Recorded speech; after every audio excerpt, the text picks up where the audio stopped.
Hey, how's it going? I'm Jay. Hope everyone's lockdown's going okay. I'm just having a walk for my daily exercise.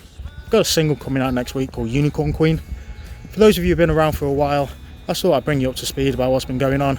And for those of you who are new to me and my music, just let you know a bit about myself.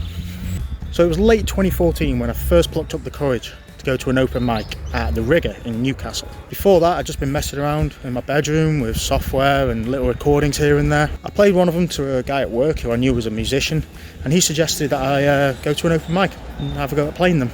Fun fact, he's now the drummer in my band. So after a few months, I started writing horrifically bad songs, once even rhyming hair with together. I recorded them at home and put them out on an EP which will never see the light of day again. But I was learning how to write, and more importantly I was getting gigs on the local scene that helped me realise that my passion in life was playing music live to other people. Fast forward to January 2017 and I put out my first proper EP, Summer Morning, going into a proper studio with a proper producer, Matt Bishop.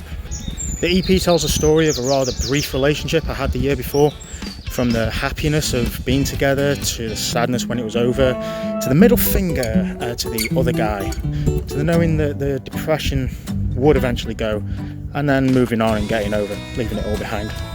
That year I felt I really grew as an artist, from having a main stage slot at the Limelight Festival to playing the Sugar Mill for the first time and supporting a guy called Ryan McMullen there, just a few of the highlights. By the following year I got a band behind me and we played a first gig at the Sugar Mill supporting John Darley. That summer we also headlined Your City Festival at the Glebe, and I had a lot more people on stage with me for Limelight Festival, which is one of the best gigs I've ever played. A few months later we got in the studio to record Under the Sun with Sam Blow at Lower Lane Studios.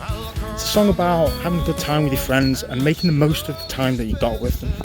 Fun fact, that song is written about the same night that the Summer Morning song is. It's Crap Carnage Festival at Kiwi Uni, their kind of end year party, with a lot of them not coming back. That song came out in August 2018, and to celebrate I headlined the Underground, and a few months later the Sugar Mill, both for the first time, and it was absolutely incredible. One of my all-time favourite gigs came at the end of March, where I again played Crap Carnage Festival, but this time headlining was Frank Turner. He's one of my absolute idols. I was playing his songs when I first went to open mics, and he's one of the main reasons I picked up an acoustic guitar in the first place. So that was a pretty big deal for me, and I'll always have the lanyard of the festival lineup.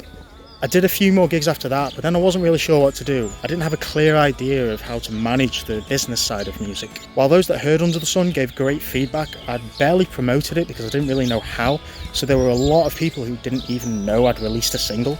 I decided to take a step back from it. If I wasn't going to do something well, I wasn't going to do it. I focused more on my personal life and becoming a better musician in general, and hired myself out as a guitarist for a couple of other local acts. Then Matt Bishop got in touch and told me about the work he'd done building his new studio, and we arranged to go in and record a couple of tracks that I'd been sitting on for about 2 or 3 years at this point. That kick-started my motivation again, and I started to research how to market and manage myself better as a musician. With a lot of help from YouTubers such as Damien Keys, Adam Ivy and Burstamo, not to mention local artists like Darla Jade, I had a much clearer idea of what to do, more importantly, how to do it.